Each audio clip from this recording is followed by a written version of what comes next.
dar inicio a la ponencia, así que te doy pase, Estefano, para que puedas comenzar. Buenas noches, chicos. ¿Se me escucha bien? ¿Se me escucha bajito? No sé, he tenido un poquito de problemas con el micrófono al principio. Sí, está bien. ¿Está bien? Ya, Sí. perfecto. Ok, ya, voy compartiendo pantalla.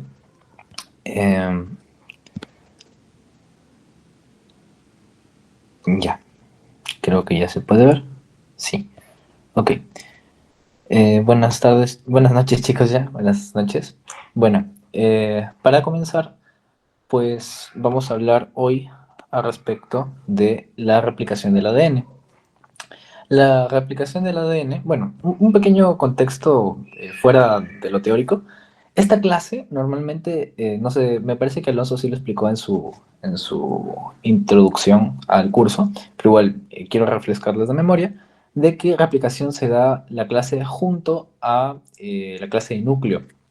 Entonces, eh, yo les recomiendo que presten bastante atención porque las clases teóricas pues se dan a la par, tanto núcleo como replicación. Entonces, aunque no te lo toman al final de la primera unidad, pues igual si es que no te acuerdas o no entiendes muy bien lo que dijo el doctor en este caso que fue encargado de explicar este tema fue el doctor Franz, si es que no lo entiendes, pues se te va a dificultar un poco. Así que yo les exhorto, les insisto de que por favor presten la mayor atención posible porque les va a ayudar bastante. Ya, ahora sí. ¿Qué es la replicación del ADN? Bueno, acá podemos ver acá una imagen a mi izquierda de el proceso de replicación. ¿Ok? Este proceso es... voy a poner esto por acá, ya está. Este proceso es por el que una cadena de ADN, digamos esta, se va a partir en dos. Se van a separar estos puentes de hidrógeno que los unían y se va a convertir en otras dos idénticas al original. Eso sería el concepto inicial, ¿no? El concepto más básico de lo que significa la replicación del ADN. Pero es en realidad en el papel un tema un poquito más complejo, pero bueno, gracias a su principio de complementariedad de bases, pues es por el cual el ADN puede permitir este proceso, ¿no? Eh, para ello nos serviría bastante la teoría que ya nos han brindado otros ponentes sobre cuál es la estructura del ADN, así que voy a refrescarla muy rápidamente. El ADN pues está constituido, como podemos ver, de azúcares y pegados a bases nitrogenadas. Estas bases nitrogenadas tienen la propiedad física de eh, pues tener eh, átomos electronegativos de oxígeno, excepto la adenina, y que suelen estar en una posición exocíclica, o sea, es decir, fuera de la de los ciclos de los hexágonos, ¿no? Y poseen abundantes enlaces polares, lo que le permite interaccionar entre sí mediante puentes de hidrógeno. Tres entre la guanina y la citosina y dos entre la adenina y la timina. Y para que estas interacciones se maximicen, requiere de que la molécula de ADN sea antiparalela. Eh, entonces, es como si nosotros tuviéramos algo así. Es como si nosotros tuviéramos algo así. Voy a... ya, no me funciona el lápiz. Ahora sí. Es como si nosotros tuviéramos acá el azúcar. Y este azúcar,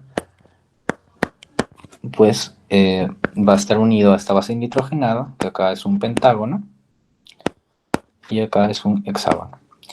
Para una visión un poquito más gráfica voy a ponerle como negativos y positivos, aunque yo sé que así no es exactamente, pero para que se entienda, esto sería un oxígeno y esto sería un nitrógeno, pero para que se entienda de que de esta manera, así, acá habría una pirimidina, de esta manera, así se maximizarían los enlaces entre ellos, ¿no?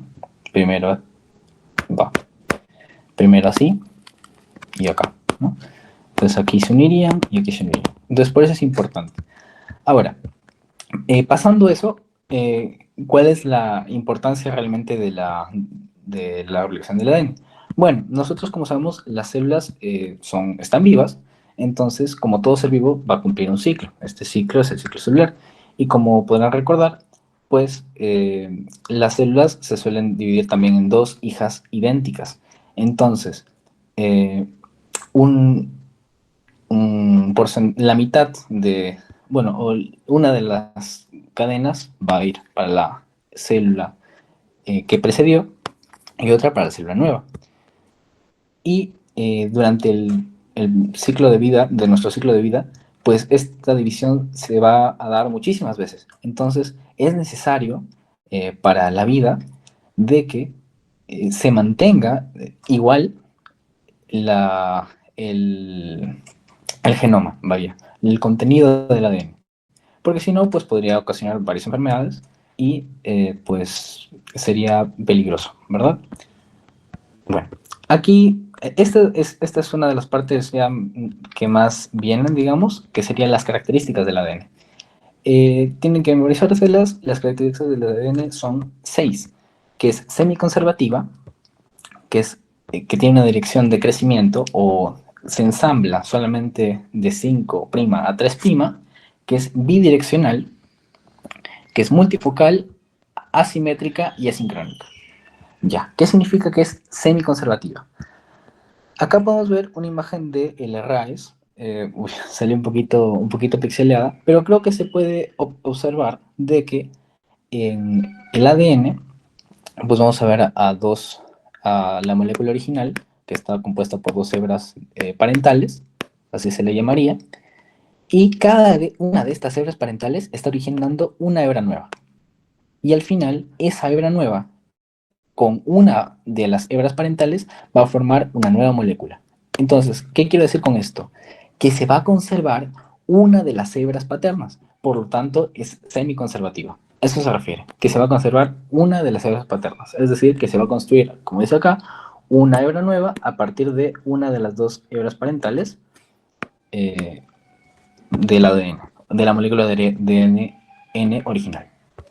Entonces, ¿y cómo descubrieron esto? Bueno, como pueden ver aquí, había en su tiempo varias teorías de que el ADN podría ser conservativo, es decir, de que el ADN pues podría, de esta sola molécula, una de ellas no serviría de molde, sino que simplemente eh, como que se duplicaría sin la necesidad de un molde de ellas. Otra sería de que sería dispersada aleatoriamente, y bueno, la semiconservativa que ya expliqué. ¿Cómo demostraron esto? Bueno, dos científicos llamados Messensohn y Stahl eh, hicieron un experimento en donde en una gradiente de concentración de densidades de cesio, de cloruro de cesio, pues allí, como permitía diferenciar más o menos el ADN, bueno, y antes de eso, antes de colocarlo aquí, al ADN original, a una de las hebras, digamos, a una hebra A, la marcaron con nitrógeno 14, que es un isótopo de nitrógeno que es radioactivo, digamos. Y acá, otro ADN lo marcaron con otro isótopo, que es un poquito más pesado, que sería el N15, ¿no? El nitrógeno 15. Entonces, aún así siendo el mismo elemento, si se acuerdan, pues tiene un peso mayor. Entonces, al utilizar este tipo de solución, pudieron observar que el ADN, había dos tipos de ADN, o sea que una, una hebra se conservaba siempre. Ya, listo. Ahora, con respecto a la dirección de crecimiento, es siempre de 5' a 3'. Recordemos que los carbonos de las pentosas se cuentan de esta manera.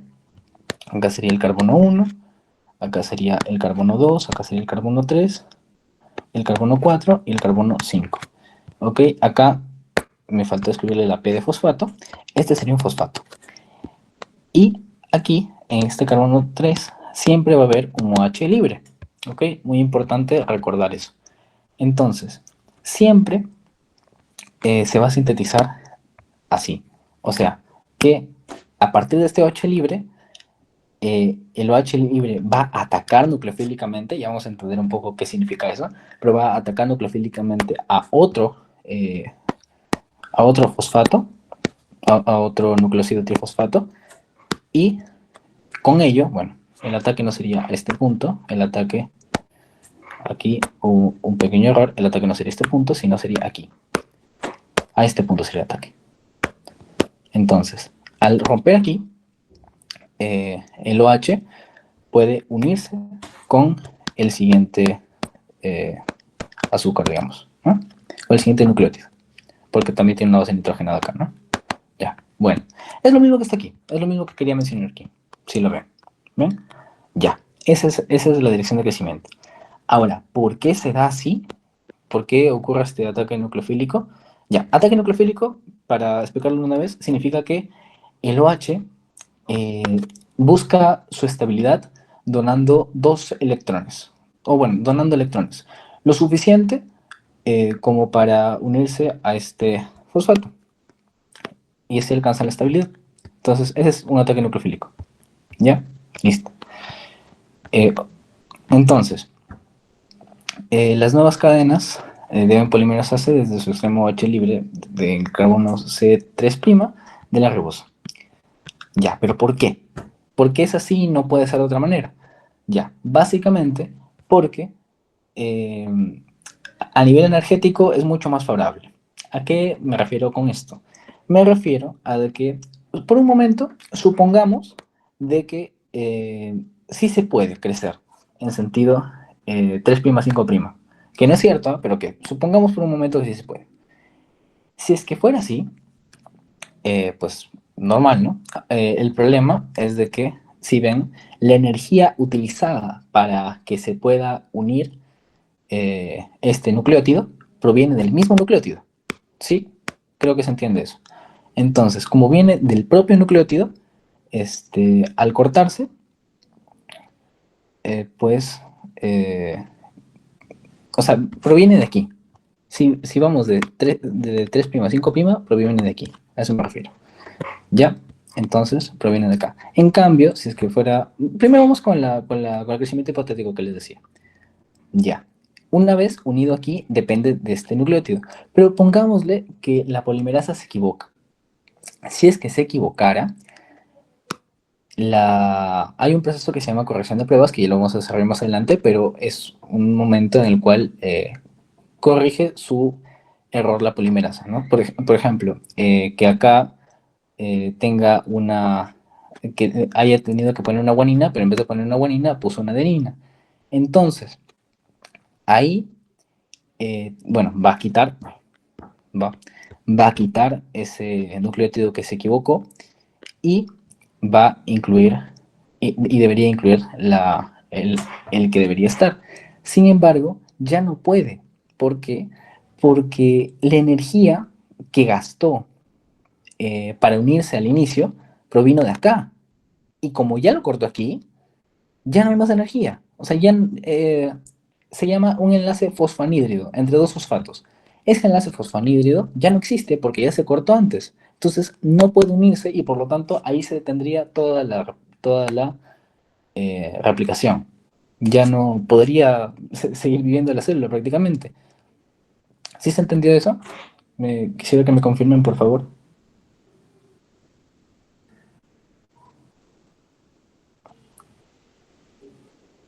Ya, ok. Igual, lo voy a repetir una vez más porque creo que lo voy a decir de una manera un poquito mejor.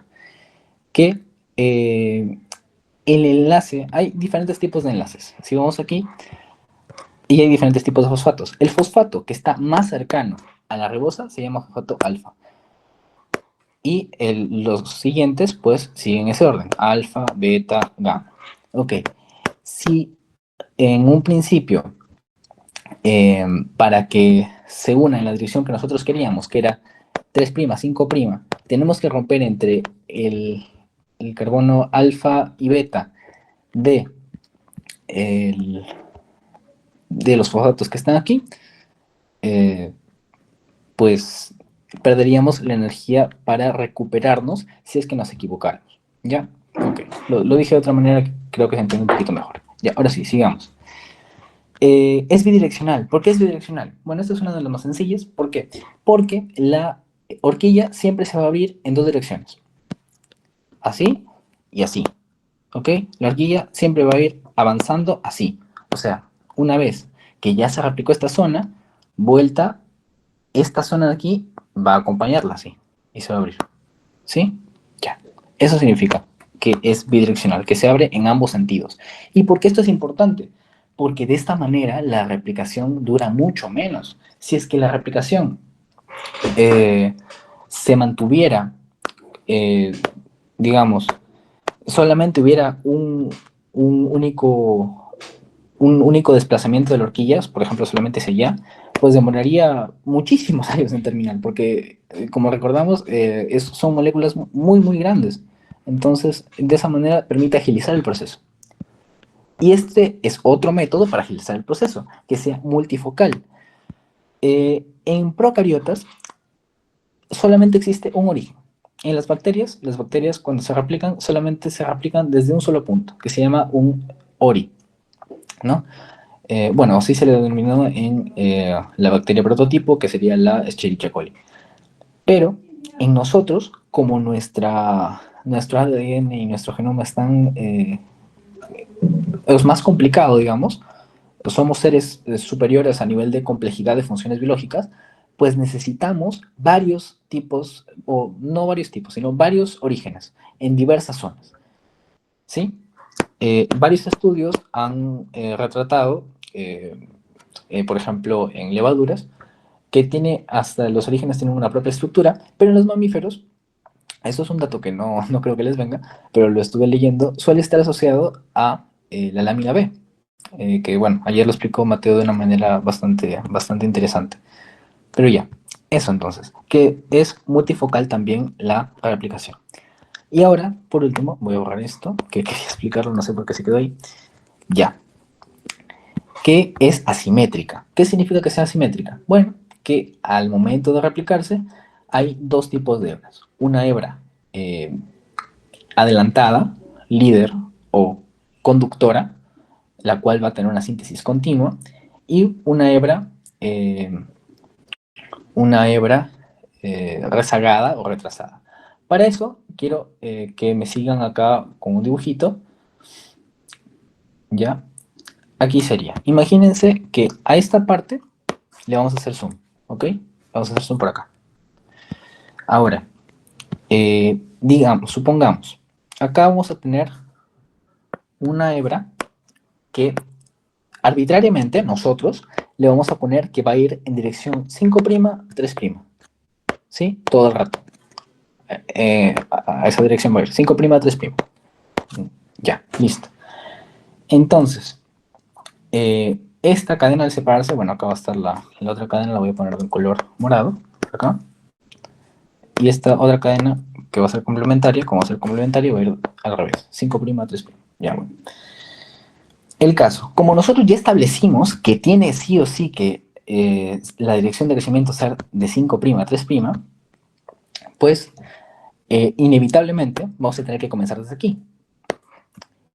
¿Sí? Vamos a comenzar a sintetizar nuestro cebador desde aquí. Ya vamos a explicar qué es un cebador, no se preocupen, pero digamos, los primeros nucleótidos se van a comenzar a sintetizar aquí. ¿Ya? Eh, entonces se va a comenzar a sintetizar aquí y esto va a ser todo directo. Espérate, lo voy a hacer de un color distinto. Ahí está, todo directo. ¿Por qué? Porque por reflejo, esto es 5', esto es 3'. ¿Sí? O sea, mejor lo pongo de colores iguales. Este 3' es de esta cadena anaranjada. Y este 5' es de esta cadena de anaranjado. Por complementariedad de bases va a ir al revés. Y al ser antiparalelas va a ir al revés. Y por lo tanto, esta va a ser 5', esta va a ser 3'. Creo que se entendió, ¿no? Esta sería la hebra conductora. Y esta sería la hebra molde. A ver, la de anaranjado sería la hebra molde de la conductora. Y esta sería la hebra conductora. Hasta ahí fácil, ¿verdad? Ya. El problema es de que aquí se complica y si ustedes entienden esto, yo creo que van a entender toda la replicación. Ya establecimos que tiene que ir de 5' a 3', ¿verdad? Entonces, nosotros no podemos comenzar desde aquí, porque si comenzamos desde aquí, comenzaríamos desde un extremo 3'. ¿Ya? ¿Sí se entiende? Entonces no podemos comenzar desde allí. Ahora, una solución, la cual se me hizo muy interesante, es de que supongamos que la pentosa va a estar así. Esta va a ser, bueno, su extremo 5', que ya lo mencionamos. Esta va a ser su extremo 3'. ¿Ya? ¿Qué pasa si nosotros, entonces, la volteamos así? Ya van a ver a qué me refiero. Este sería su extremo 5', este sería su extremo 3'. Listo. Ahora, si lo pusiéramos ahí, estaremos llegando en dirección 3', 5'. Pero ¿qué pasa si es que, por ejemplo, lo reflejáramos? Podría encajar, pero el problema es de que ya no serían antiparalelas. Entonces, sí o sí, ya no puede ir ahí, ni volteándolo, ni haciéndole nada. Porque o no se cumpliría que sean antiparalelas, o no se cumpliría que iríamos en sentido 5', 3'. ¿Ya? Entonces no puede ir ahí por ninguna situación. Entonces, ¿qué haremos? Vamos a tener que recorrer un poco más. O sea, vamos a tener que adelantarnos. O sea, nuestros primeros nucleótidos no van a tener que ir por acá, sino que van a tener que ir al revés, por aquí. Y al saltar esa zona, nosotros recién vamos a poder sintetizar hasta acá. ¿No? Y luego cuando se siga abriendo, vamos a tener que volver a regresar por acá y seguir sintetizando por acá. Al hacer eso, dejamos espacios que no, que no tienen ADN. ¿Se dan cuenta? Dejamos espacios. O sea, espacios de ADN, mejor dicho. Este es un espacio de ADN, esto es un espacio de ADN. Y este es, bueno, los primeros nucleótidos que no suelen ser ADN, sino suelen ser ARN. Entonces, estos espacios de ADN se llaman fragmentos de Okazaki. Okazaki. Ya está. Entonces, es por eso que se forma de esta manera, discontinua, ¿sí? Es por eso que una es discontinua y la otra es continua. La hebra conductora es continua y la hebra rezagada o retrasada es discontinua. ¿Por qué? Porque se tuvo que adelantar un poco los primeros nucleótidos para que pueda seguir la dirección establecida. Ya, ok. Ahora, ya esta es una de las partes más sencillas, que es asincrónica. Esto ya lo explicó Mateo ayer, va muy directamente relacionado con la estructura del núcleo, y es porque es asincrónica. ¿Por qué? Porque los cromosomas no tienen, o en su estructura no son todos iguales. Hay zonas las cuales van a albergar genes que van a estar, o segmentos de ADN que van a estar más compactos y segmentos de ADN que van a estar más sueltos, ¿no? Entonces, las regiones que no están tan compactas se les llama, pues, eucromatina. Y la eucromatina contiene dos tipos de genes. Un tipo de gen housekeeping, que significa de mantenimiento, o también que están muy relacionados con el metabolismo, y unos genes de tejido específico, que bueno, como su mismo nombre lo dice, solamente se puede expresar en un solo tipo de tejido. Entonces, muy grande. Los housekeeping son, por ejemplo, genes que están relacionados con el metabolismo de la glucosa, de los ácidos grasos, de los aminoácidos, de todo tipo de nutriente que es necesario que la célula produzca en principio para que puedan alimentarse y para que pueda subsistir. Y los genes de tejido específico pues son relacionados a acciones específicas de una sola célula en particular, como por ejemplo la hemoglobina. Si nosotros recordamos, la hemoglobina solamente suele estar en los glóbulos rojos para facilitar el transporte del oxígeno y, por tanto, facilitar la difusión de gases, ¿no? O, por ejemplo, podría ser la miosina 2, tal vez, que es muy característica de el músculo o otro tipo de proteínas que va a ser codificado por un gen específico. Mientras tanto, la heterocromatina, pues recién se va a dejar el trabajo más difícil hacia el final de fases. ¿Por qué? Porque tampoco es como que contenga genes que den un producto útil para la célula, ¿no? Exacto. Entonces, continuamos. Ya se entendieron las características, algo que no se haya entendido rápidamente.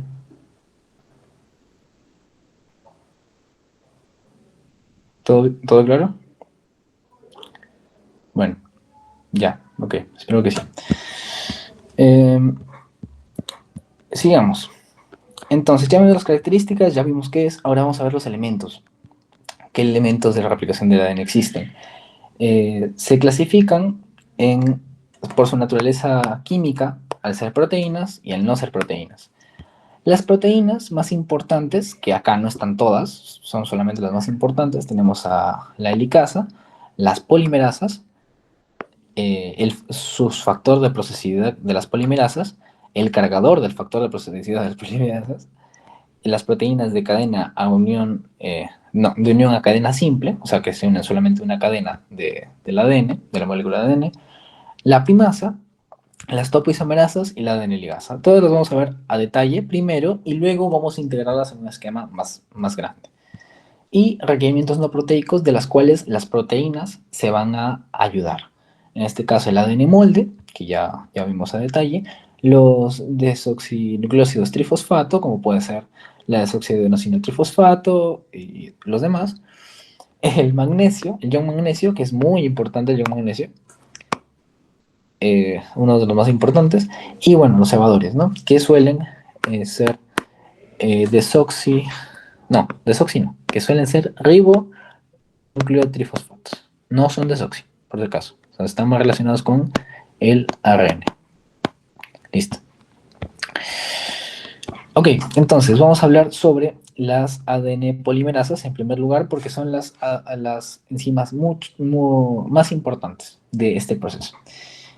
Su estructura es curiosa porque es similar a la de una mano. Acá podemos ver que tiene unos dedos, ¿sí? Acá tiene unos dedos, acá tiene un pulgar y acá tiene una palma. En general, las secciones más importantes serían los dedos y la palma, aunque el pulgar también tiene una función muy importante.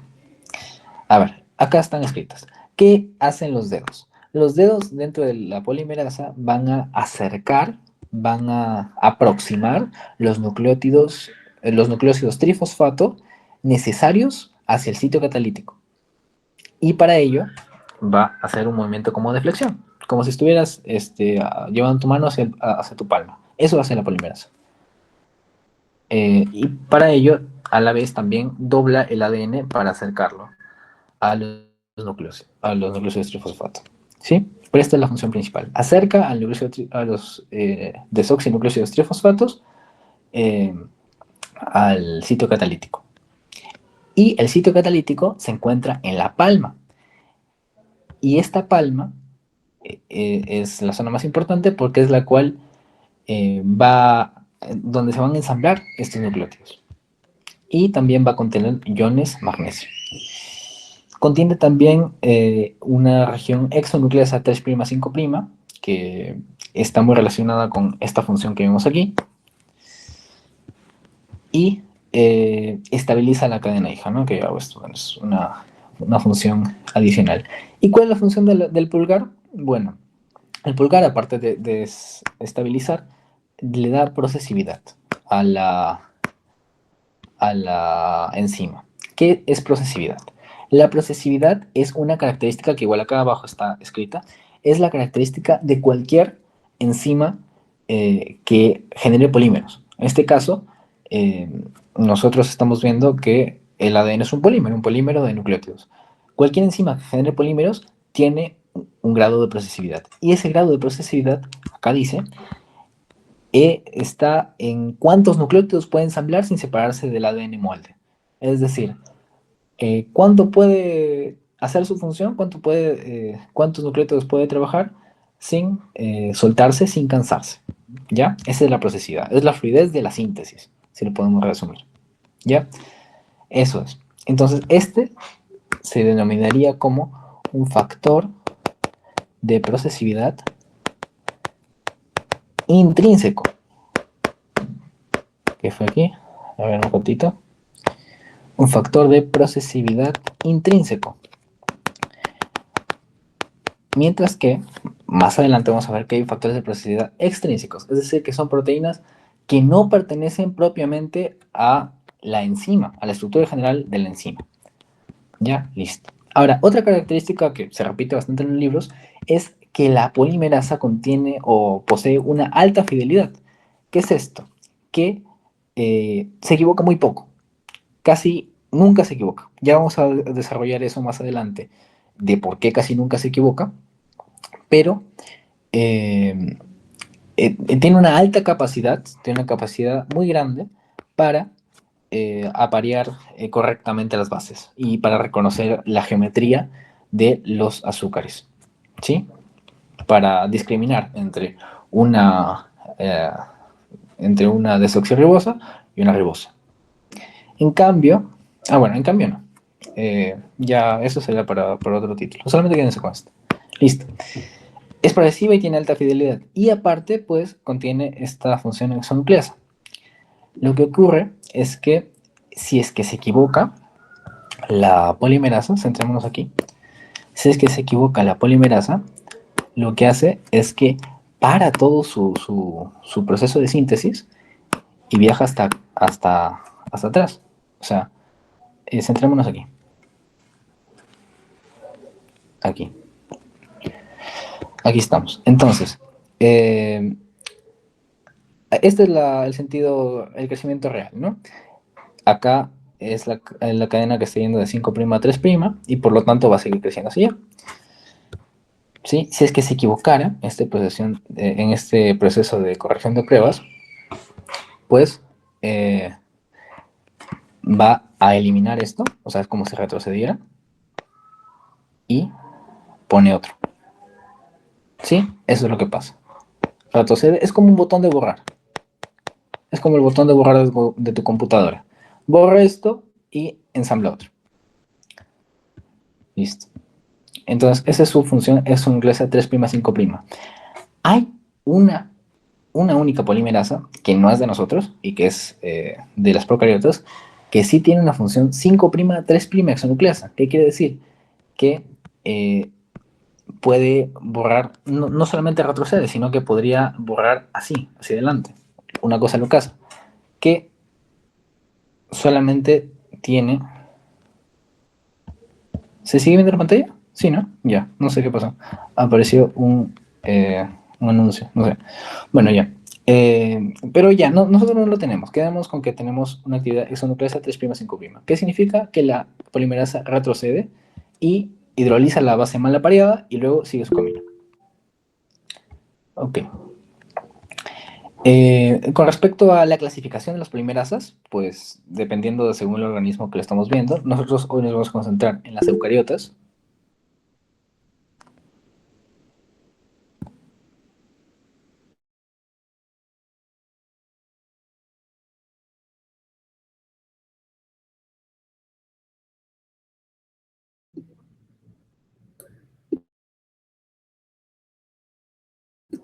Perdón chicos, no sé qué pasó, se me desconectó la tableta, un segundo, no sé qué ha pasado, la verdad no ha sido intencional para nada.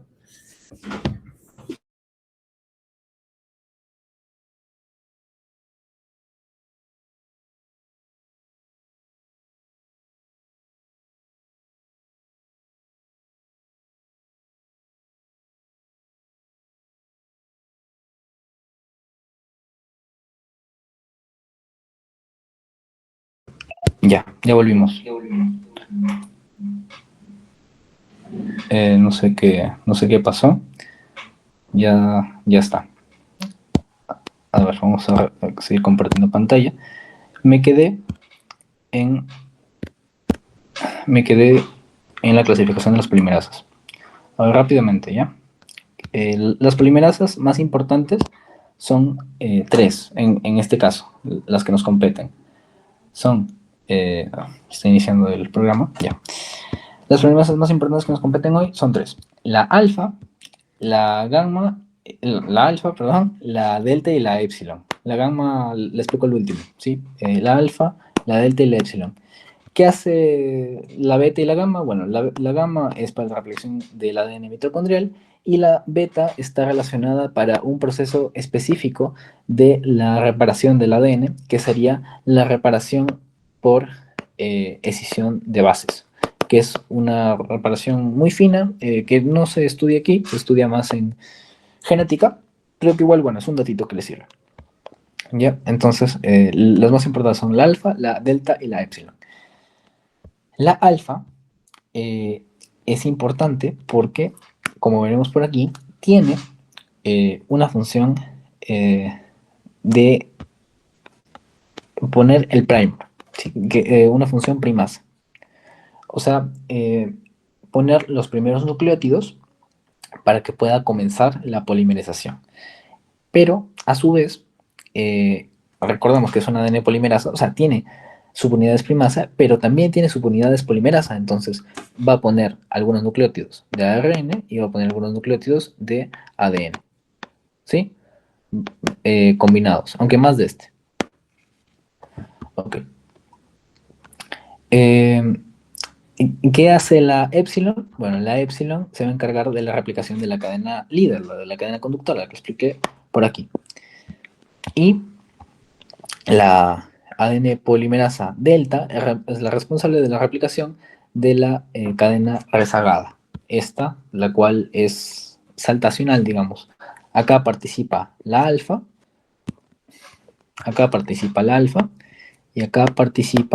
la, vamos a ponerlo de este color, acá participa la delta. Ahí está, delta. Ya está, perfecto. ¿Y qué es P? ¿Qué es esto? Bueno, son las subunidades. No creo que les pregunten, pero lo he visto en un par de diapositivas, así que por si acaso ténganlo ahí anotado. Esto se los voy a pasar con anotaciones si quieren. He intentado hacer las anotaciones lo más limpio posible, tampoco para no llenarlos de mucho. Listo, ahí está. Ahora vamos a pasar con el mecanismo general de la polimerasa y sus funciones. Ok, primero aclarar, este mecanismo de acción general es importante. Viene mucho, viene mucho. Y no solamente que viene mucho, sino que les va a servir demasiado para sus clases prácticas. Porque la doctora Mezquita, al menos que fue con la que me tocó rotar esta unidad, hacía mucho énfasis en este proceso, porque es importante para que lo aprendan bien. Acá hay unas diapos del Dr. Franz, bueno, un extracto de las diapos del Dr. Franz para que puedan comprar, pero esto es lo que a mí me quedó claro de esa clase, ¿ok? Así que les voy a explicar lo que ella me dijo a mí y a mi mesa. Entonces, acá está la estructura general de la polimerasa, sus dedos, su pulgar y su palma, ¿no? Ok. Lo que va a hacer primero la polimerasa va a reconocer la hebra molde. O sea, esta hebra que está aquí, que estoy resaltando en gris. Eso es lo que va a hacer primero. La va a reconocer a ella. Va a leer. Y leyendo eso, va a identificar cuál es el nucleótido que le falta, ¿no? Va a tener un nucleótido complementario. ¿Ya? Para eso, el Watson, estas son imágenes del Watson, ¿ya? Por si acaso, acá hay una mezcla de varios libros, pero esta es de las partes más importantes y más interesantes que explica el Watson.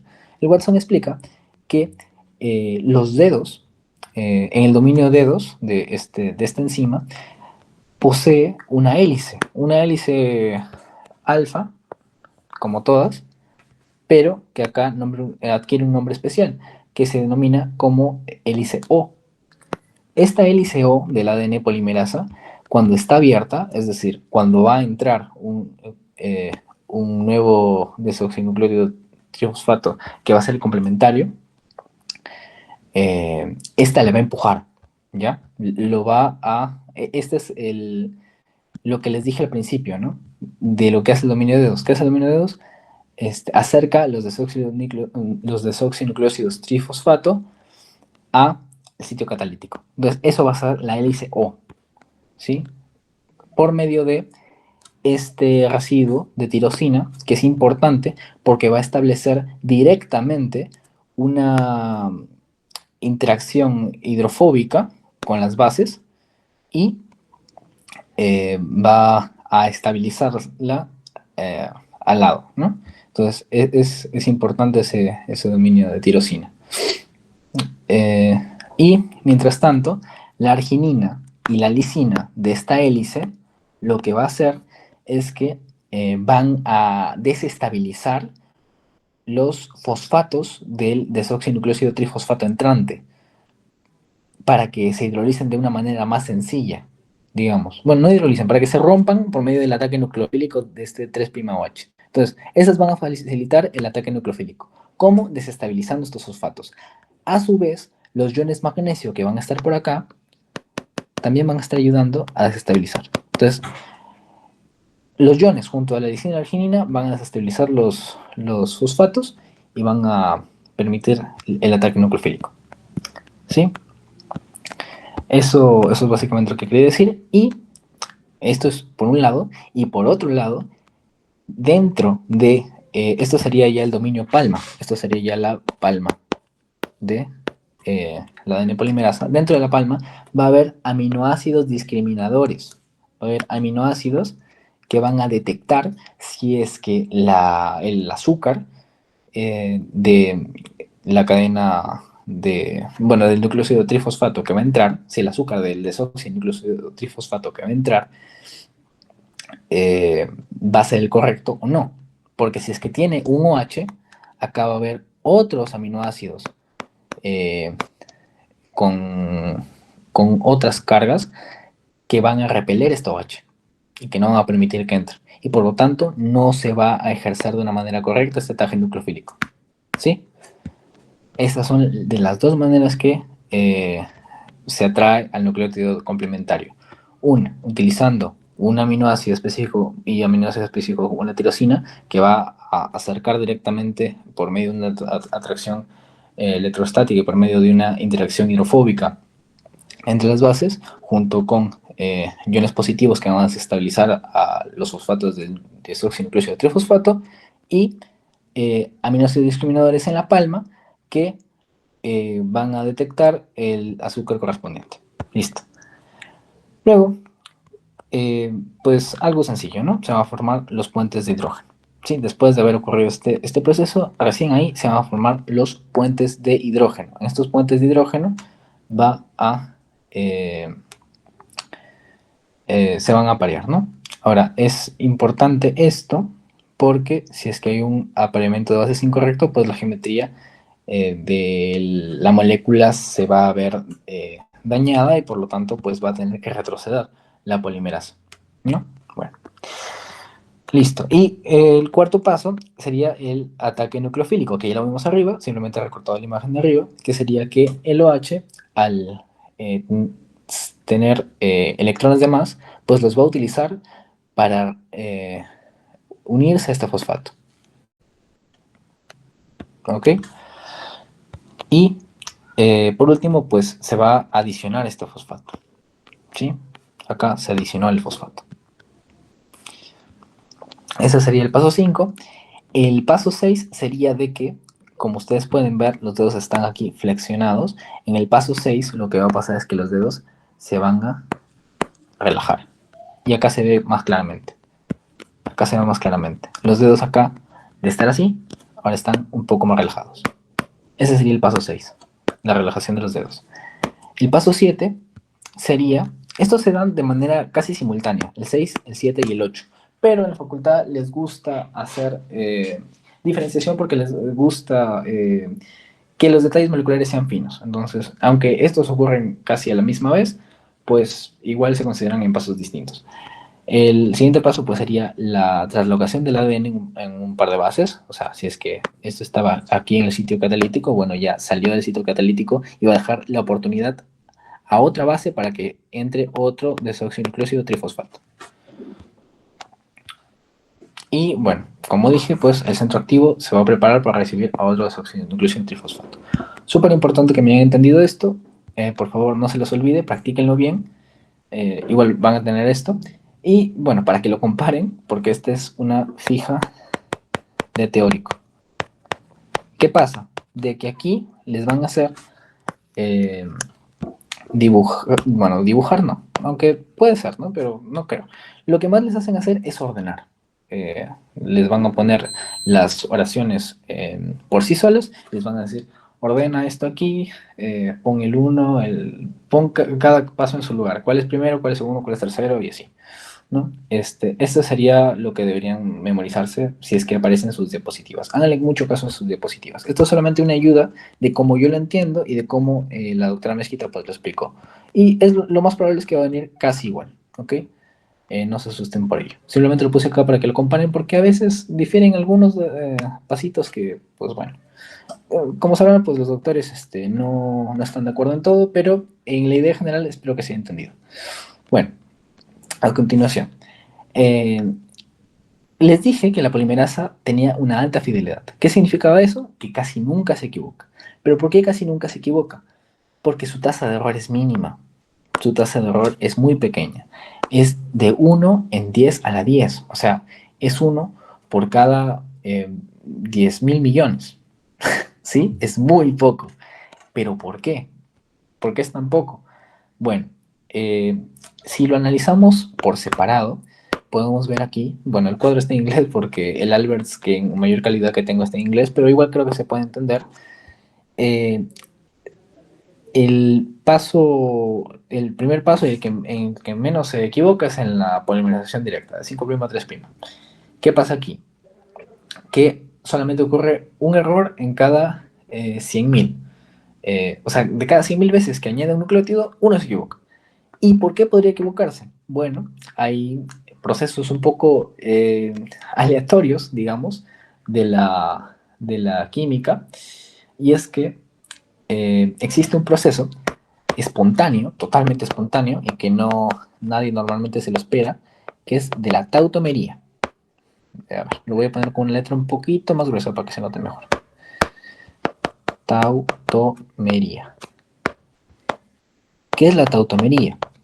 Bueno, como ya dije, es un proceso espontáneo donde las bases nitrogenadas suelen adquirir formas distintas. Esta es la forma base de la guanina. Es una cetosa aquí. Tiene un doble enlace de oxígeno exocíclico. ¿Ya? Bacán. Pero hay veces que cambia su distribución electrónica lo suficiente como para que eh, pueda formar otro tipo de enlace. Y acá ya no sea doble, sino que sea un único enlace. Se lo pueden ver, es un único enlace, este, que formaría pues acá un alcohol, ¿verdad? Que sería un enol. Un enol, ¿por qué? Porque acá tiene un doble enlace, sino que no se nota muy bien. Pero sería un enol. Porque se está comunicando con un carbono que está unido a una doble base. Ahí está. Este es un carbono. Ahora, ¿por qué ocurre eso? Bueno, por ya dije, formas tautoméricas al azar. Y esto se suele llamar de unas formas particulares que, bueno, esto lo desarrollarán mejor en la clase de mutaciones, en genética también, pero que acá pues tiene la forma ceto, que también se llama lactama, y la forma enol, que ya la mencioné, que se llama lactima. ¿Ya? También se le llama de esa manera, que tiene un OH. Ya. Las formas alteradas, esta forma alterada, genera un mal apareamiento. Por eso. Por eso es que se puede equivocar en el proceso de, eh, de polimerización de una manera muy, muy rara. Muy rara que se equivoque, pero se puede equivocar. Listo. Ahora hay otro proceso que son las reacciones hidrolíticas. ¿Ya? Acá no me voy a extender tanto. Las reacciones hidrolíticas, que también son espontáneas. ¿Sí? Hay veces que el agua, digamos que acá tenemos la estructura general de una citosina, pues el agua va a desaminar esta citosina, la va a quitar y va a dejar con una estructura de uracilo.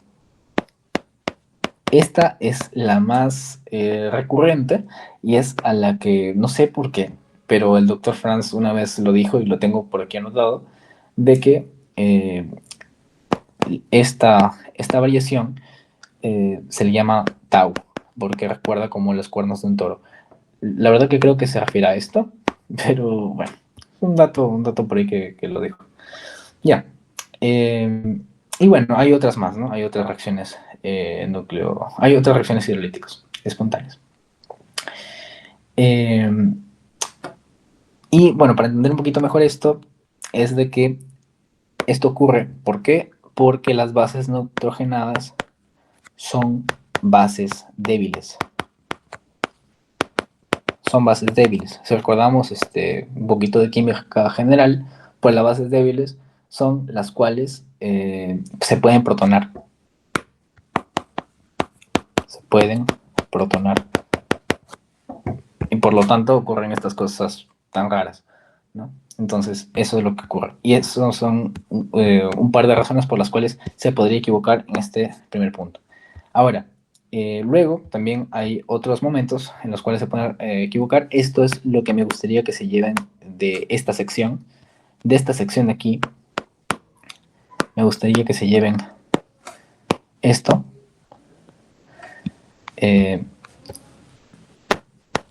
Esto de acá. ¿Ya? Esto de aquí. ¿Qué ocurre? Que eh, la, la corrección de pruebas o la corrección de galeradas, o tiene muchos nombres, pues puede fallar. ¿Sí? Puede fallar. Entonces, cuando el ADN polimerasa esté pues sintetizando, puede acá traer un nucleótido incorrecto. Este nucleótido incorrecto va a deformar la geometría de la molécula de ADN, va a tener que desaparearlo, va a tener que expulsarlo, y una vez expulsado va a tener que atraer a otra base distinta, la cual era la original, y la va a poner aquí. ¿Sí? Listo. Eso ya lo vimos anteriormente, pero que esto puede fallar. ¿Y cada cuánto falla esto? Cada 100 veces. Es poco, ¿eh? Cada 100 veces falla. Entonces, esta es de las principales razones por las cuales la polimerasa falla. ¿Sí? Por eso quiero que se queden con esto. Porque cada 100 veces la corrección de errores falla. Bueno, esta es la última razón, que sería que el proceso el mecanismo de reparación o sea, si es que la polimerasa ya no puede arreglar esto, por ejemplo, se le pasó, o sea, esto se le pasó y siguió, pues hay otro mecanismo adicional que puede compensar esto. ¿Cuál es? Es el mecanismo de reparación de errores por mal apareamiento. Sí, un poco largo. Normalmente en inglés se le resume como MMH. Esta utiliza un tipo especial de proteínas que se llama proteínas MUT. Estas proteínas MUT, pues lo que hacen es cortar una gran zona del ADN y pues la polimerasa delta rellena el otro espacio. Sí, de una manera sencilla para seguir continuando. Entonces, ¿cuál es la principal razón por la cual la gran fidelidad puede fallar? Por la corrección de pruebas que falla más recurrentemente. Listo. Ya pasamos a la polimerasa. Ahora vamos a hablar sobre la abrazadera deslizante y su cargador. A ver, ya hablamos de que la polimerasa dentro de su estructura tiene un pulgar, y este pulgar sirve como un factor de procesamiento intrínseco que le permite mantenerse, unirse durante más tiempo a la cadena molde. Sin embargo, hay ocasiones en las cuales ese no es suficiente y requiere de una abrazadera deslizante, que este sería el factor de procesividad extrínseco. O sea, una proteína externa a su estructura. Y bueno, un cargador de este factor de procesividad para que se pueda unir pues, a la cadena de ADN. Listo. ¿Cuál es su estructura y su mecanismo? Rápidamente. Entonces, para mantener la procesividad durante la elongación de la cadena hija rezagada, una abrazadera en forma de anillo se une a la parte posterior de la ADN pol delta y a la cadena molde conductora. Esto se forma de la siguiente manera. Acá vemos la estructura de esta abrazadera. Esta es la abrazadera deslizante, que como vemos es un homotrímero. ¿Sí? Tiene 3 zonas. 1, 2, 3. Y esas 3 zonas se le llama que tiene una forma de toroide. Si se acuerdan, por física, pues el toroide era como un anillo así, ¿no?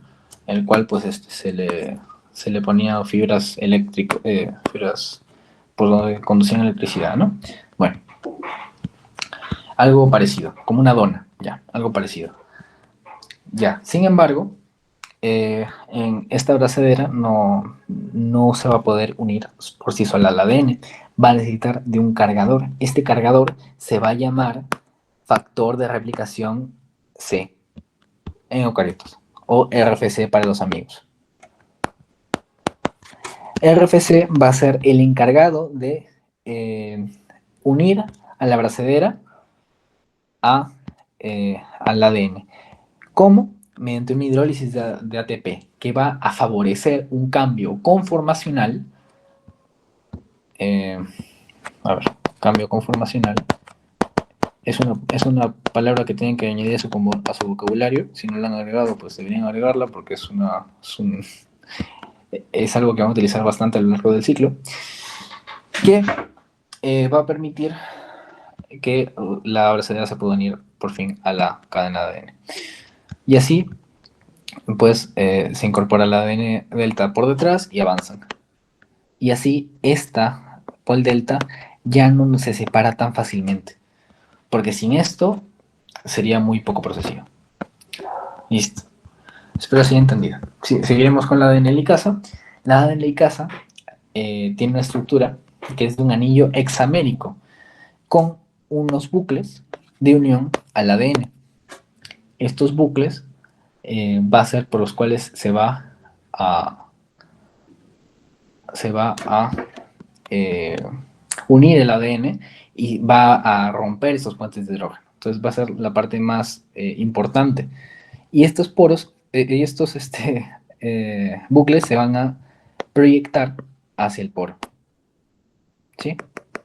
Perfecto. Bueno, lo voy a dejar así. En eucariotas, su nombre es MCM27. ¿Qué significa MCM27? Significa proteína para la... ¿cómo era? Mini estructura de cromosomos. Vaya, proteína para el mantenimiento de mini cromosomas. Ahí está. Proteína para el mantenimiento de mini cromosomas. Ese es su significado. Y de 2 a 7, ¿por qué? Porque son las subunidades que le integran. Si cuentan ustedes de 2 a 7, hay pues 6 números y por lo tanto son 6 subunidades. Ya. Mecanismo de acción. Lo que va a hacer la helicasa es que al entrar en contacto sus bucles y al tener el ATP incorporado, a ver, vamos a orden mejor dicho. En sus 6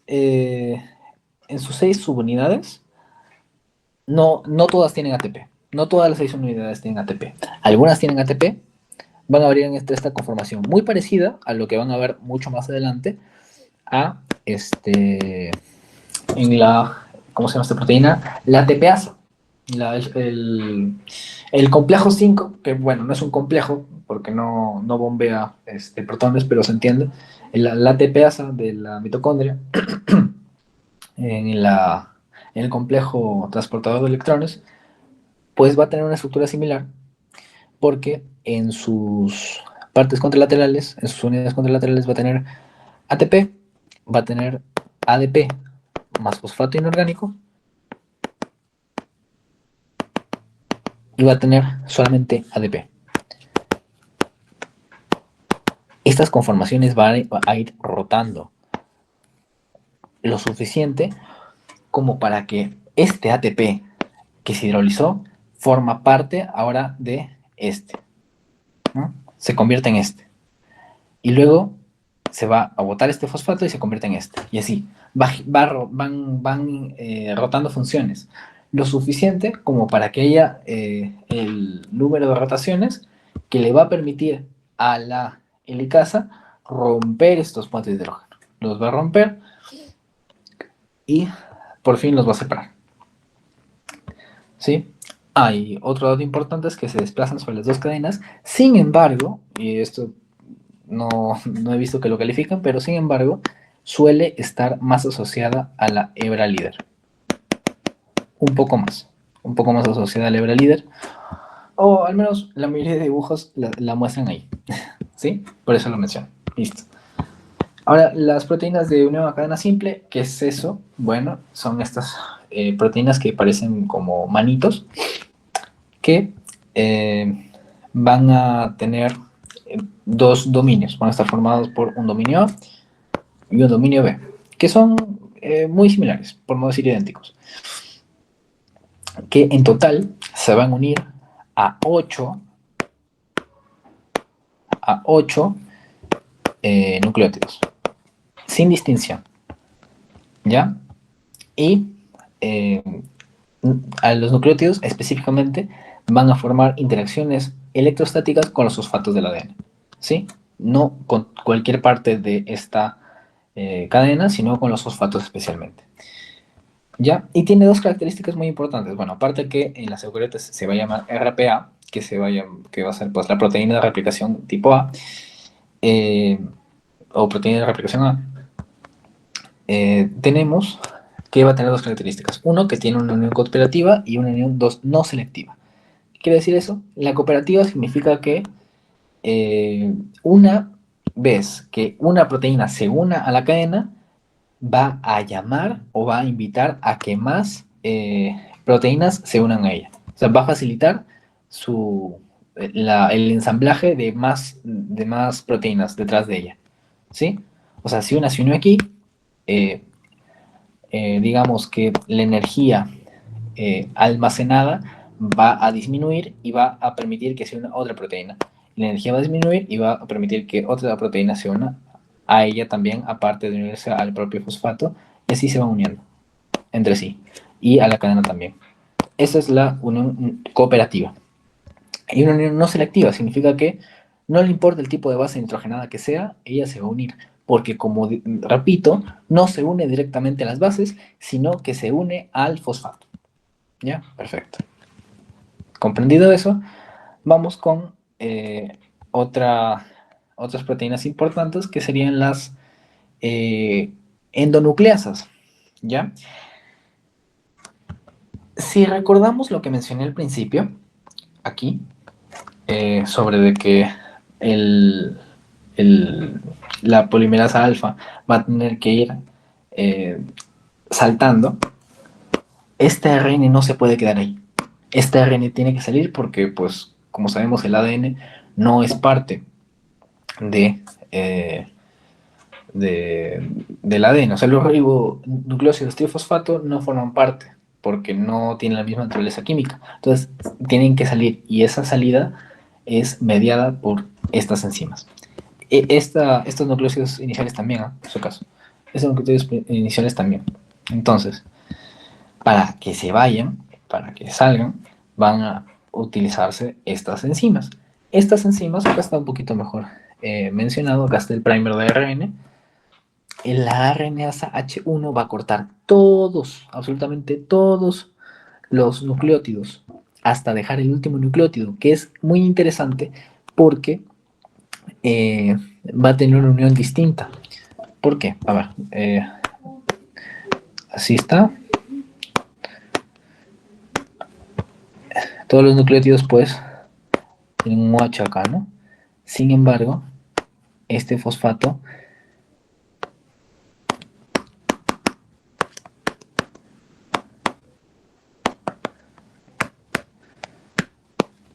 ¿sí se entiende la idea? Acá está 5', acá está 3'. Y lo que va a hacer FEN1 especialmente es que va a cortar exactamente aquí. Esta es la función de FEN1. Va a cortar el último eh, eh, desoxinucleótido trifosfato y el enlace entre el último desoxinucleótido trifosfato y entre eh, el primer ribonucleótido trifosfato. O sea, entre un compuesto de ARN y un monómero del ARN y un monómero del ADN. ¿Sí? Entonces tiene una naturaleza, eh, digamos, una naturaleza química distinta. Además, en su mismo nombre, si es que le sirve para recordarse, menciona esta función. ¿Por qué? Porque se llama flap endonucleasa. ¿Qué significa flap endonucleasa? Flap, en inglés, se dice, es lo mismo que decir colgajo, o algo que está, pues, colgando, ¿no? Una tripita ahí que no, que está, un colgajo. Esa es la definición más cercana, más directa. Entonces, ese colgajo, que sería este de acá, tiene que salir, ¿no? Entonces, eso va a ser. Espero que se haya entendido. Ahora con las ADN ligasas. Las ADN ligasas, pues, ven que tienen un mecanismo bastante simple. Su estructura, así como las de la FEM1 y la RNSH1, no importa demasiado. Lo que importa aquí, voy a mover esto para que no interfiera eh, con la, con el título. Ahí está. Ya, no importa mucho su estructura, lo que sí importa es su mecanismo. ¿Y qué va a hacer? Bueno, la ADN ligasa va a provocar una mella, una ruptura, y va a hidrolizar ATP. De modo que en esta ruptura, en este fosfato, en este 5' fosfato que queda libre, va a unir ATP. O bueno, no el ATP, sino va a unir un AMP. ¿Por qué? Porque le quito esto. Entonces va a unir solamente esto. Esto es lo que va a unir y esto es lo que se va a quedar acá. ¿Ya? Eso va a ser su primer paso. Va a unir a AMP. Va a hidrolizar ATP hasta AMP y lo va a unir a este fosfato que queda. Y luego va a hidrolizar este AMP. Por medio de una... Bueno, no va a hidrolizar, sino va a haber un ataque nucleofílico espontáneo. Y la cadena va a quedar continua. Listo. Luego, las topoisomerasas. ¿Qué hacen las topoisomerasas? Las topoisomerasas son un tipo de nucleasas reversibles. ¿Ya? A ver, para que se me entienda por qué existen estas cosas. Ustedes recuerdan que la helicasa, pues lo que hacía es... Bueno, mejor desde el inicio. Ustedes recuerdan que las horquillas se mueven así, ¿no? Se mueven así. Al moverse así, en los extremos se va acumulando una tensión. Porque esto se explica muchísimo mejor. Si es que quieren entender muchísimo mejor a qué me refiero con esto, pueden buscar un canal que se llama Flip Your Learning, que lo explica muy bien. Esto yo lo usé cuando no entendía, pero bueno, a manera resumida,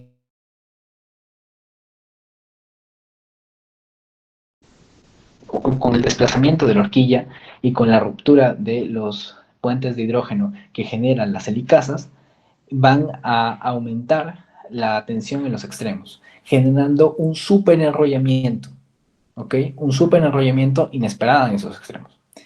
Esta tensión tiene que ser resuelta por alguien, porque si no resuelta, va a llegar a un punto en donde el ADN se va a sobreenrollar demasiado y ya no van a poder actuar las enzimas. Para ello, existen estas proteínas, las topoisomerasas.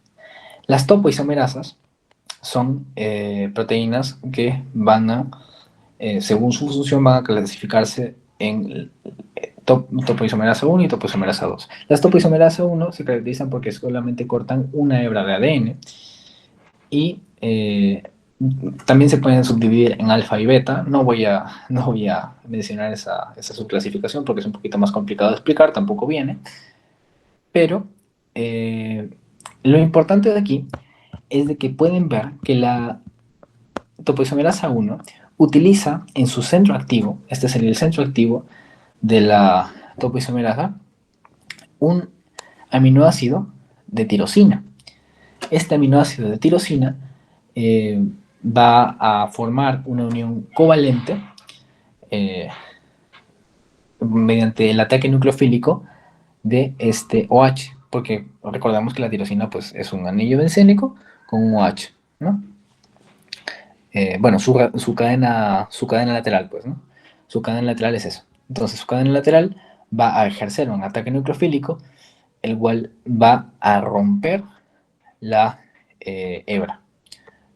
Muy finamente, si se pueden dar cuenta. Entonces, al hacer esto, pues va a permitir que rote, ¿sí? O sea, una vez que la tirosina se une al ADN por medio de este enlace fosfotirosina, va a rotar. Va a rotar relajando la tensión acumulada. Lo suficiente, lo que necesite rotar. Luego, este enlace pues, va a ser diluido de la misma manera por medio de un segundo ataque nucleofílico. Sí, acabo un primer ataque nucleofílico mediado por ella.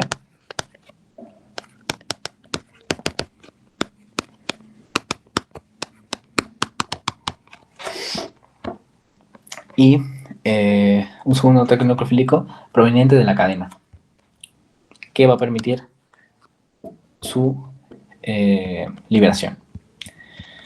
Y en el otro lado, la topo 2, la topoisomerasa 2, ¿qué va a hacer? Va a realizar una ruptura bicatenaria. Pero esta ruptura bicatenaria no va a ser en ningún otro sitio al azar, sino que va a ser justamente en cuando los cromosomas, a ver, lo voy a escribir acá, cuando los cromosomas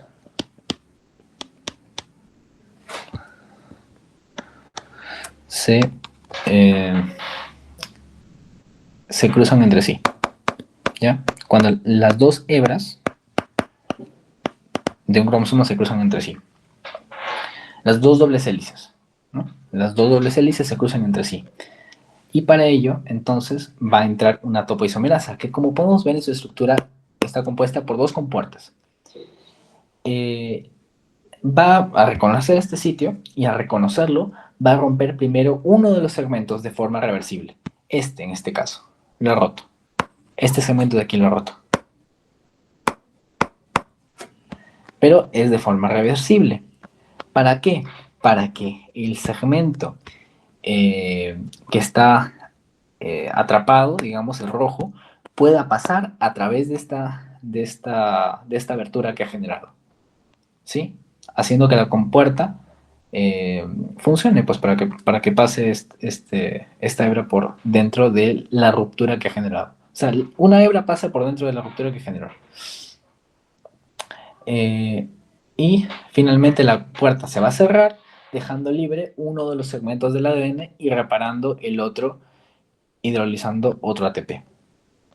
¿Ya? Entonces va a reparar esto hidrolizando otro ATP. En general, entonces, se van a gastar dos moléculas de ATP. Una para romper una primera molécula de ATP, para romper esta hebra anaranjada, y una segunda hebra para una segunda ATP para hacer pasar la segunda hebra, ¿sí? En total, dejando dos ATPs, ¿no? Listo. Esa es la función de la topoisomerasa. Espero se haya comprendido. ¿Siguen ahí vivos? Creo que me estoy extendiendo un poco, pero espero que se esté entendiendo. Ya, ok, listo. Escúchame, cualquier pregunta háganla, por favor, ya, porque este tema es bien importante. Cualquier pregunta háganla.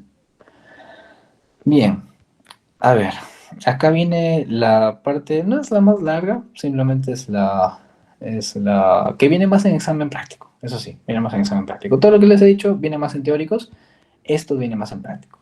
¿Por qué? Porque van a aplicar todo lo que han entendido hasta ahora para explicar todas las etapas de la replicación del ADN. Acá, a modo de no sé, regalo, les he dejado una tabla que en su momento yo hice para aprenderme todas las proteínas que están involucradas en el proceso de replicación. Todas, absolutamente todas. Desde el inicio hasta el final. Resaltando estas de aquí, que son las proteínas que hemos visto pues en la teoría, ¿no? O bueno, no en la teoría, sino que hemos visto en la explicación de los elementos, ¿no? El factor de procesividad, el cargo de PCNA, los endonucleases que eliminan los cebadores de ARN, el resamblaje de la cadena discontinua, los inhibidores de tensión y ya. Ahora, estos que van a venir son extras y son muy característicos de la replicación eucariota. Sí, vamos a ver la replicación eucariota. Nada más eucariota porque somos humanos y y vamos a estudiarlo en humanos. Bueno, entonces, las etapas de la replicación del ADN tienen el ensamblaje, como primer paso, el ensamblaje y la activación del complejo de prereplicación. A ver, vamos lento. El complejo de... a ver, mejor. Tengo una imagen por acá, ya, sí. A ver, si recordamos, nosotros vamos a tener, si recordamos el ciclo celular, nosotros vamos a tener una fase G1, una fase S, y una fase G2 y una fase M, ¿no? En este caso, lo que a nosotros nos va a importar para este paso es el paso de G1 a, a S, ¿sí? Hasta aquí. Esto es lo que nos va a importar más. Esto es todo lo que nos va a importar por ahora y esto es lo que voy a explicar ahorita. Ese paso de G1 a S se le llama punto de restricción. ¿Ya? Es el único punto de restricción que nosotros tenemos. ¿Por qué? Porque es cuando la célula va a definir si es que pues, va a replicar su ADN o no. ¿Para qué? Para pues, duplicarse en un futuro entero, ¿no? Primero duplica su ADN para luego duplicarse entera. Entonces, en este punto de control o en este punto de restricción G1S va a ocurrir esto, ¿ya? O la mayoría de funciones. Pero primero en G1, como unos preparativos para este punto de control tan importante, pues van a unirse una proteína muy específica, que se va a llamar el complejo de reconocimiento del origen, ¿sí? O ORC, también llamado. Complejo de reconocimiento del origen. No, con este color he subrayado otra cosa, así que mejor con este color. Complejo de reconocimiento del origen. Eso es ORC. ¿Ya?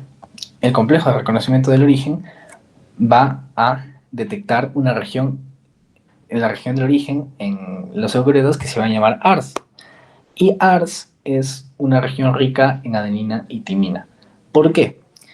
Porque, como ustedes recordarán, la adenina y la timina tienen 2 enlaces, mientras que la guanina y la citosina tienen 3. Este es una configuración mucho más sencilla para iniciar la replicación.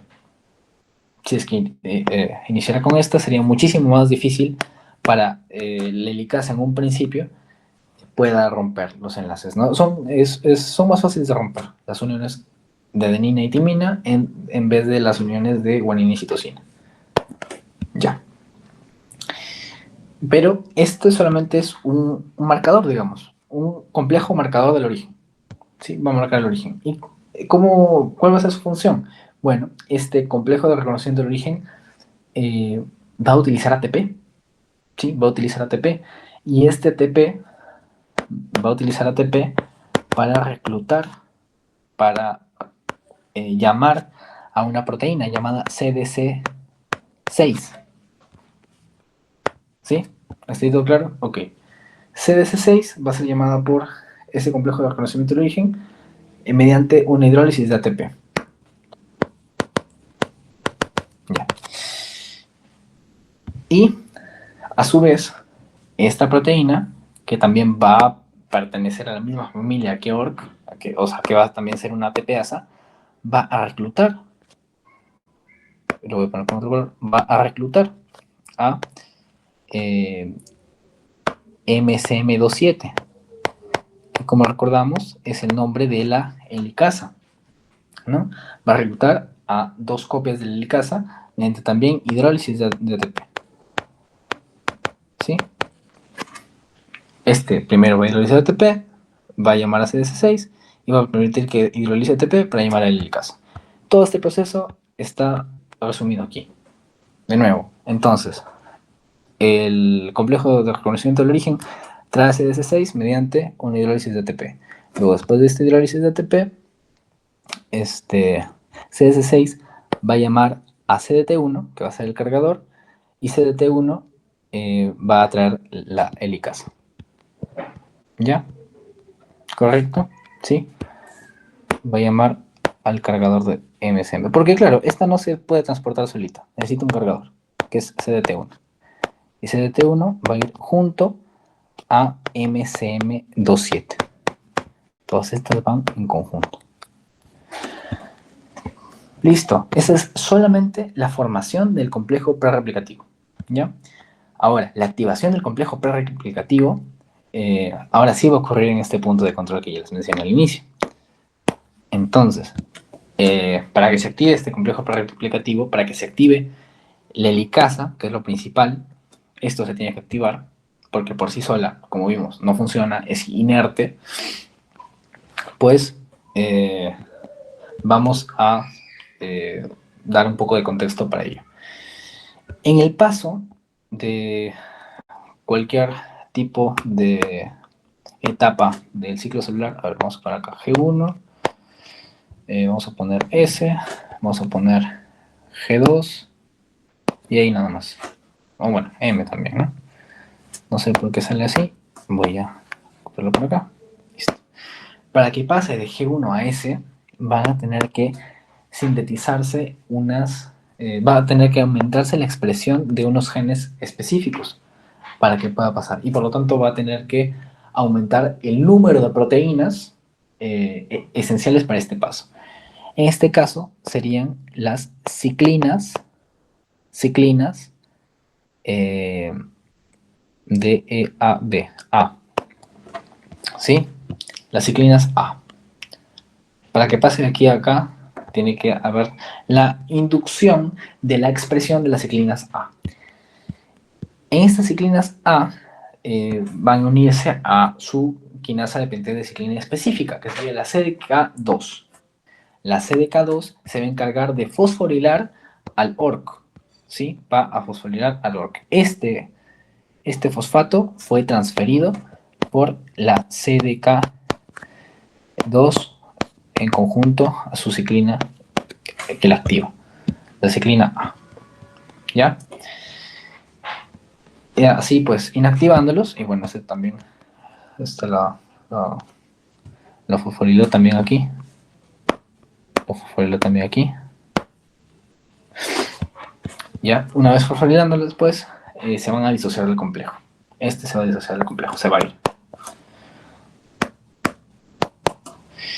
Y otras proteínas iniciadoras como SLD2, 3 estimulan su ensamblaje sobre cada ADN helicasa, luego también DDK fosforilila helicasa. Quédense con lo que le dije al inicio. Estas proteínas adicionales los menciona el Watson, ¿ok? Solamente yo he hecho un resumen acá del Watson y acá hay una imagen del Alberts séptima edición que me parece un poquito más ilustrativa que la imagen del Watson, ¿no? Pero bueno, quédense con los que le dije al inicio, ¿no? Ok. Ahora, otro poco más de contexto. En esta zona, también no solamente va a aumentar la expresión de ciclina A, sino que también va a inactivarse una proteína llamada APCC, o también llamada como el complejo promotor de la anafase o ciclosoma, ¿ya? Esto lo van a entender muchísimo más cuando lleven ciclo celular, pero nada más les explico los detalles que deberían conocer, ¿ya? Entonces, va a aumentar la expresión de ciclina A y va a disminuir, bueno, no va a disminuir su expresión, ya esta es solamente la expresión de este, pero acabo a disminuir la actividad. ¿Por qué? Porque va a haber proteínas que la van a inactivar. En este caso, ¿quién va a inactivar a APCC? También la misma ciclina. La quinasa dependiente de ciclina 2, ciclina. Esta también la va a fosforilar y va a disminuir su actividad. ¿Ya? Ok. Por eso ya no va a estar APCC activado. Entonces, el paso fundamental que quiero con el que se queden es de que la expresión de ciclina A va a permitir que CDC6 se disocie y también que APCC disminuya su actividad. ¿Ya? Al disminuir su inactividad, esta proteína, si les explicó, yo creo que si les explicaron, hay un tipo de proteínas que se llaman ubiquitin ligasas. ¿Ya? Este es una ubiquitin ligasa. ¿Qué hace una ubiquitin ligasa? Pues va a transferir grupos ubiquitina a las proteínas. ¿Para qué? Los va a marcar. Los va a marcar. Espérate, acá vamos a poner. Esto sería geminina en un contexto normal, ¿no? Geminina. Eh, geminina. Ya ahí le pongo ahí. Geminina va a ser ubiquitinizada, poliubiquitinizada. Así. Así. Y esto va a ser una señal para que vaya a la proteasoma. ¿Ya? Pero, en este caso, pues como este está inactivo, entonces ya no va a ocurrir esto. Ya no va a haber la poliubiquitinación que normalmente facilitaba la APCC y por lo tanto ya no van a ir al proteasoma y por lo tanto van a subsistir las gemininas. Entonces las gemininas lo que van a hacer es que al estar vivas, bueno, vivas no, al seguir con su función, al seguir con su forma, se van a unir a CDT1, que si recordamos fue el cargador de helicasa, así eliminándose los va a secuestrar. Geminina va a secuestrar CDT1. ¿Ya? Ok. ¿Sí? CDT1 se inhibe por geminina y CDC6 es degradada. Luego, cuando SLD2 y SLD3 se unan a cada helicasa y estas ya estén fosforiladas, se va a inducir a la unión de proteínas CDC45 y genes que van a activar a la helicasa. Quédense con esto. Que las proteínas iniciales del principio también van a ser fosforiladas por este complejo, pero que este complejo, en vez de inhibirlas, las va a activar. Y al activarlas, va a permitir la reclutación de estos. ¿Sí? Ya. Ok. Entonces ella también activa a SLD2, SLD3. Y al unirse SDCC45 y GINS, van a formar así el complejo de helicasa replicativa. La helicasa activa, ahora sí. Se formó el complejo CMG. ¿Sí? ¿Por qué CMG? Porque toman las primeras letras de las proteínas. Toma C, toma G y toma M de MCM27, que no lo encuentro por acá. ¿Dónde estás? ¿Dónde estás? ¿Dónde estás? No te veo. Ya, bueno, no importa. Te voy a poner acá cerca. MCM27. 27. Entonces va a agarrar esta M. Y juntando CMG, perdón, CMG, es la forma de helicasa activa. Y como consecuencia, ya por último, el dímero se va. O sea, las dos helicasas, bueno, van a correr, ¿no? Porque ya están activas. Y así van a dejar expuestas el sitio para que llegue la pol alfa. ¿Todo claro hasta ahora? ¿Están vivos? ¿O volaron? No sé. Espero que... ¿Sí? Ya, ok. Gracias. Em, a ver, ya. Entonces, eso es todo lo que le quería mostrar con respecto a esto. Uno de los pasos más largos, ¿verdad? Bueno, ya. Ahora se viene algo más sencillo, que sería entender por qué solamente la replicación ocurre una vez. ¿Ya?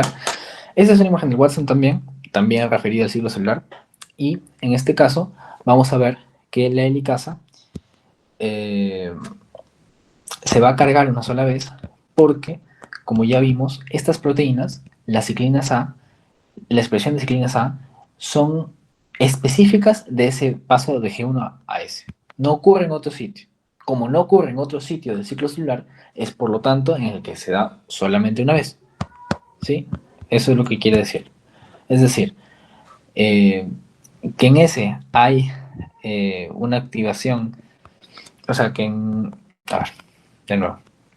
Que aquí en G1 hay poca CDK activa. Hay poca CDK activa. ¿Por qué? Porque hay poca ciclina 2. Ciclina A. Hay poca CDK2 activa. ¿Por qué? Porque hay poca ciclina A. Pero en esta etapa, la ciclina A aumenta. Aquí, en este paso, la ciclina A aumenta. Y por lo tanto, hay más actividad de CDK2. ¿Sí? Ok, aquí lo intenté poner de esa manera. ¿Cómo se regula la latencia? Esta es una pregunta que me encontré en un banco. ¿Cómo se regula la latencia del proceso de replicación en los puntos de origen y se asegura que los cromosomas se duplican una sola vez? Es que el complejo prereplicativo, o también llamado el cargado de la helicasa, solo se puede formar mientras no haya ciclinas, que es una proteína inducible, que activen las suficientes CDKs. Niveles altos de CDK en fase S permiten la activación de la helicasa, pero ya no su cargado. Así se evita un reinicio y la formación del complejo prereplicativo tiene que esperar hasta G1 para volver a iniciar. Bien. Eh, Bastante importante que entiendan eso. Ahora sí, bueno, una integración de las cosas que ya hemos visto al inicio. Así que esta etapa creo que va a ser un poquito más rápida. No por ello menos importante, pero sí más rápida. Ok, entonces una vez que la helicasa replicativa, el complejo CMG, que ya vimos, va a romper los puentes de hidrógeno. Estos puentes de hidrógeno rotos van a dejar aquí las cadenas eh, expuestas. Expuestas para que las proteínas RPAs puedan unirse. Luego va a haber un ensamblaje, una formación del cebador, que serían 10 a 20 nucleótidos de ARN y algunos de ADN que se van a formar por el complejo Pol alfa primasa. ¿Sí? Después de que se hayan unido las RPAs y tengan tensa el ADN, pues puede entrar la Pol alfa y la primasa para sintetizar el cebador. Luego de haberse sintetizado el cebador, vamos a ver que se va a cargar el factor de procesividad, que acá, bueno, no es tan relevante como en la cadena rezagada, pero no deja de ser importante, porque aún así la polimerasa epsilon por sí sola tenga muchísima más procesividad que la delta, pues ayuda a que no se suelte. Entonces la célula sigue siéndolo, ¿no? Bueno, entonces, pues entra el factor de procesividad. El pCNA también se le llama en eucariotas, eso me olvidé de mencionar. pCNA, ¿qué significa pCNA? pCNA significa antígeno. A ver, antígeno se escribe AG normalmente. No es plata, es antígeno. Antígeno nuclear de la proliferación celular. ¿Qué significa esto? Que es un marcador de que las células se están duplicando, que están reproduciéndose. ¿Sí? Eso significa que es un antígeno nuclear de la proliferación celular. Si encuentras eso en cualquier ser vivo, significa que pues hay células que se están dividiendo. Listo. Y bueno, la unión y reconocimiento del ADN polimerasa epsilon, que no es más que solo parte del mecanismo que ya vimos al inicio. Esto es parte del mecanismo general de las polimerasas. Recordémoslo. Se va a unir a la cadena molde, va a reconocerla, luego al reconocerla va a aproximar los desoxinucleótidos complementarios al sitio activo por medio de su dominio dedos, que tiene una hélice O, que tiene un residuo de tirosina que va a acercar y va a formar interacciones electrostáticas y interacciones hidrofóbicas para que encaje el- la base nitrogenada con la otra base nitrogenada y a su vez va a tener aminoácidos básicos que junto al magnesio van a deformar pues y van a facilitar la hidrólisis, ¿no? Bueno, la hidrólisis no, el ataque nucleofílico, va a facilitar el ataque nucleofílico. Luego, como tercer paso de ese mecanismo general, se van a formar los puentes de hidrógeno. Luego, va a haber una... Ah, y bueno, y también los aminoácidos discriminadores, que se me estaba yendo también. Pero ya, eso ustedes lo pueden agregar como fluoro. Acá solamente es una integración de todo.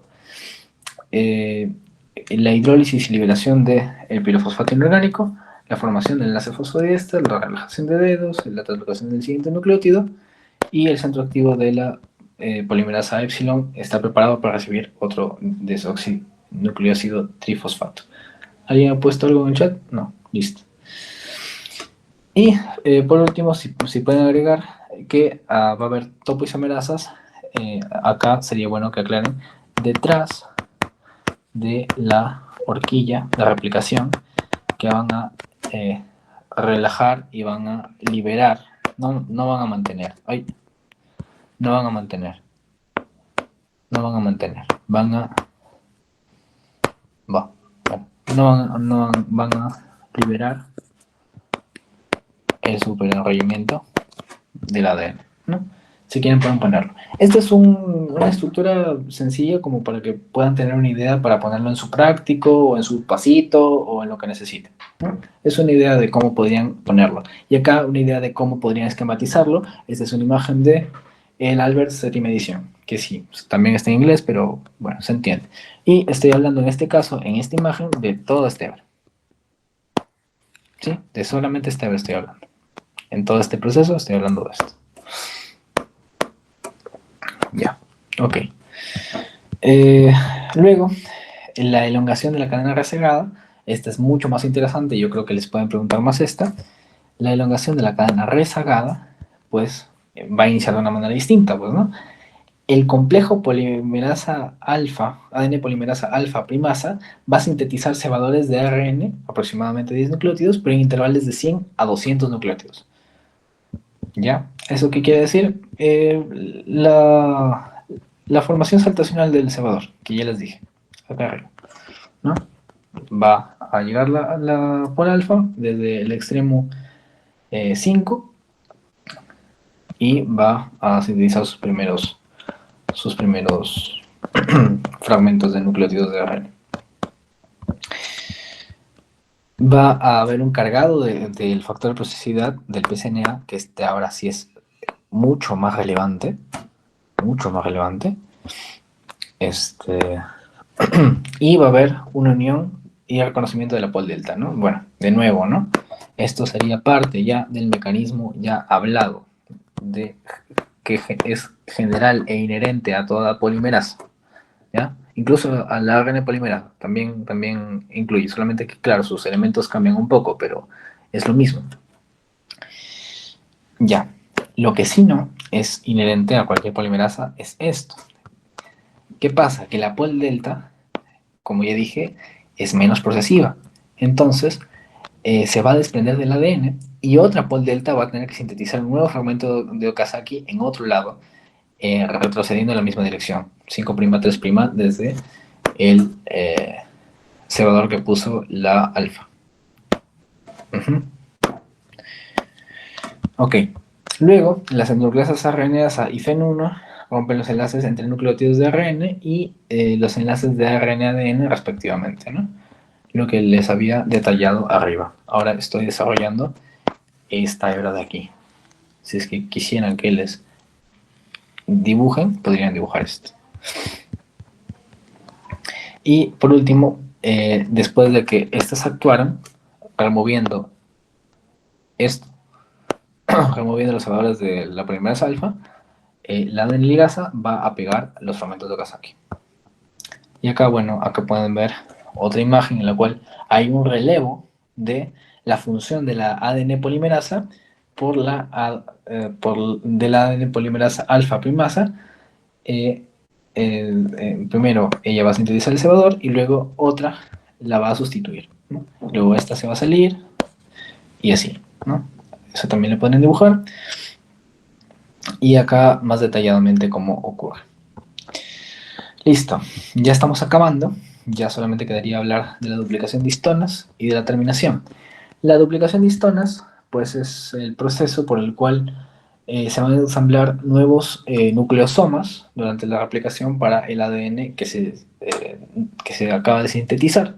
¿Por qué? Porque el ADN que se acaba de sintetizar también necesita adquirir eh, su estructura terciaria, ¿no? Necesita estar en contacto con las proteínas adecuadas. Entonces, para ello, esto va a ocurrir detrás de la horquilla de replicación. Si la replicación está ocurriendo aquí, esto va a tener que ocurrir detrás. Y por medio de eh, proteínas remodeladas de la cromatina, estas proteínas remodeladas de la cromatina van a sacar estos dímeros H2A, H2B de histonas. Y al sacarlos, van a otros chaperones de histonas van a traer otro tipo de dímero, un nuevo tipo de dímero, y van a quedar así, ¿no? Nuevamente. Ok. Eso es lo que le quería mencionar sobre la duplicación de histonas. Y ahora la terminación. La terminación se forma en el extremo 3' monocatenario en la cadena molde de la cadena retrasada. A ver, quiero que entiendan algo antes, y es de que nosotros tenemos el molde de la cadena retrasada aquí y el molde de la cadena líder, ¿no? Ya. Pero lo que ocurre es de que al separarse ambas, pues el molde de la cadena líder, pues como sabemos nunca le pasa nada, pero al molde de la cadena retrasada sí. ¿Por qué? Porque después de haber sintetizado este cebador acá, hay un cebador que no se va a poder retirar, que es el B. Bueno, en este caso, le han puesto la letra B. Este cebador no se va a poder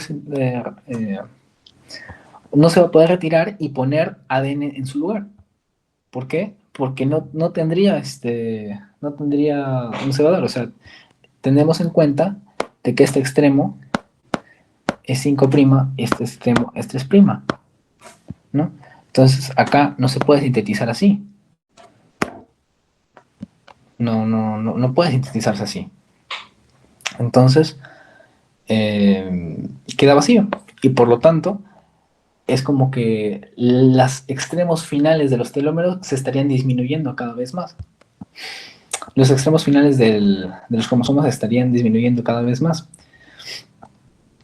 Y bueno, acá una imagen más ilustrativa del RAES, que es lo que pasaría, ¿no? En cada ronda sucesiva de replicación, las células nuevas son más cortas en 5' que su molde, y como consecuencia la longitud del cromosoma se va a acortar progresivamente hasta el punto en el cual la célula ya no pueda dividirse más. Y en este punto, pues moriría, ¿no? Para ello, para retrasar esta inherente, inexorable punto hacia la muerte, pues lo que hace el cromosoma, bueno, lo que hace la célula es sintetizar una enzima especial, que va a ser la telomerasa.